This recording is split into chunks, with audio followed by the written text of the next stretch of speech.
Open house లాంటి కార్యక్రమాల వలన విద్యార్థులకు విజ్ఞానం పెంపొందుతుందని బాలాయపల్లి ఎస్ఐ కె గోపి అన్నారు. మహిళా దినోత్సవాన్ని పురస్కరించుకుని ఉమ్మడి నెల్లూరు జిల్లా బాలాయపల్లి పోలీస్ స్టేషన్ ఆవరణలో ఓపెన్ హౌస్ కార్యక్రమాన్ని నిర్వహించారు. పోలీస్ అధికారులు, సిబ్బంది తమ విధి నిర్వహణలో ఉపయోగించే ఆయుధాలు, వివిధ పరికరాలు, వాటి పనితీరు, సాంకేతిక సాధనలు, వేలిముద్రలు సేకరించే పరికరాలు, వాటి ఉపయోగాల గురించి పోలీసులు విద్యార్థులకు వివరించారు. పోలీసుల విధులు, వారు వాడే ఆయుధాలు, పరికరాలు, బాధ్యతలు, శాంతి భద్రతా నిర్వహణ తదితర అంశాలను విద్యార్థి దశలోనే తెలుసుకోవడానికి ఈ కార్యక్రమం ఎంతో దోహదపడుతుందని ఎస్ఐ తెలిపారు. ఈ కార్యక్రమంలో పలు పాఠశాలల విద్యార్థులు పాల్గొన్నారు.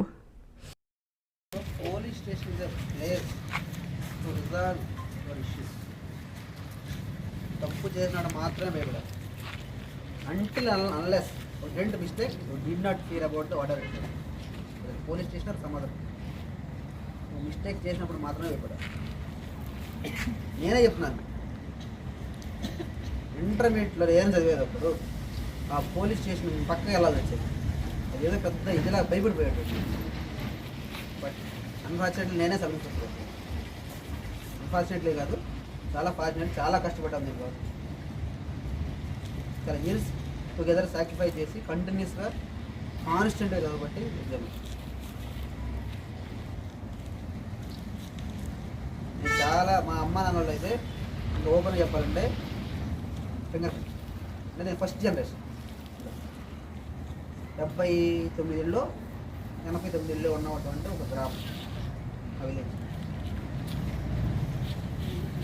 ఎక్కడో 350 కిలోమీటర్ల నుంచి ఇక్కడికి వచ్చి చేస్తున్నానంటే ఈ మండలాధికారి మొత్తానికి లాండ్ ఆర్డర్ అధికారిగా ఒకే ఒక కారణం, విద్య.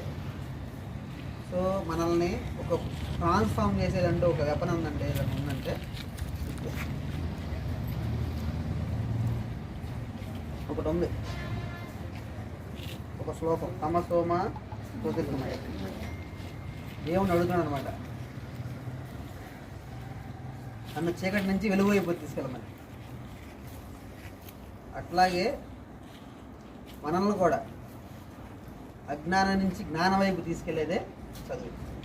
కాబట్టి దయచేసి ప్రతి ఒక్కరు గుర్తుపెట్టుకోండి, ఎడ్యుకేషన్ ఇస్ ఏ వెపన్. ఒక మనిషిని ఒక వ్యక్తి ఒక ఇంట్లో నుంచి ఒక కలెక్టర్ అయిపోయాడు అనుకోండి, ఇదే డిస్ట్రిక్ట్ మ్యాజిస్ట్రేట్. సమ్ టైమ్స్ అతను దేశంలో ఈ భారతదేశాన్ని మొత్తానికి ఉపయోగపడే చట్టాలు కూడా చేసేవాళ్ళు ఒక సెక్రటరీ కావచ్చు, గవర్నమెంట్ ఆఫ్ ఇండియా సెక్రటరీ కావచ్చు. సో నేను చెప్పేది ప్రతిసారి ఒకటి, ఎక్కడికి వెళ్ళిన పిల్లలందరూ ఒకటి చెప్తాను. మేము చిన్నపిల్లలప్పుడు డెవలపింగ్ కంట్రీ అని చదివాము, ఇండియా ఇస్. ఇప్పుడు కూడా అదే చదువుతున్నాము. బట్ మీరు యంగ్ ఏజ్కి వచ్చినప్పుడు కన్నా సరే మీరే ఈ దేశానికి నెక్స్ట్ ఏమంటారు కొట్టుకొమ్మలు అంటారు. కాబట్టి మీ థాట్స్, యాక్షన్స్ అన్నీ కూడా ఇండియా డెవలపింగ్ కంట్రీగా మారే విధంగా ఉండే విధంగా ఉండి ఒక వివేకానంద యొక్క ఒక ఫైనల్ కోట్ ఒకటి చెప్తాను. ఫైనల్గా ఫినిషింగ్లో, take up one idea, make that one idea into your life, think of it, dream of it, live on that idea, just the brain, muscle, nerve and every part of your body work on that idea. This is the way to success. Success రావాలంటే కొంతమందికి నేను చెప్పింది అర్థం కాకపోయి ఉండొచ్చు. Even though you are studying English medium, I will translate into Telugu. Take up one idea, ఒక ఆలోచన తీసుకోండి. అంటే ఏది కావచ్చు, suppose some of them become doctors, some of them become IAS officers, IAPS officers, central service, whatever it want. You want to become heroine, that is your idea. Take that one idea into your life. దాన్నే నీ జీవితంగా భావించు. Think of it, దాని గురించి ఆలోచించు. నీ ఇంట్లో ఉన్నటువంటి ప్రతి కణజాలం కూడా దాని గురించి ఆలోచించే. Let them all ideas to be alone. మిగతా అంతా చెత్త చెదరంగా పెట్టినట్టు ఆటోమేటిక్గా సక్సెస్ వస్తుంది.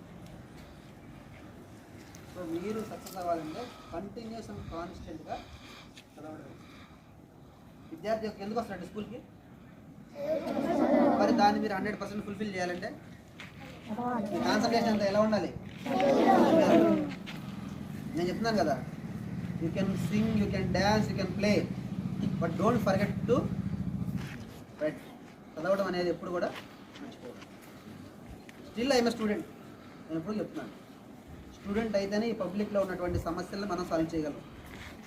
If I not the student, I did not read any book, ఖచ్చితంగా I get in to troubles. ఎందుకంటే అప్కమింగ్ ఏం జరుగుతుందో తెలియదు కదా నాకు.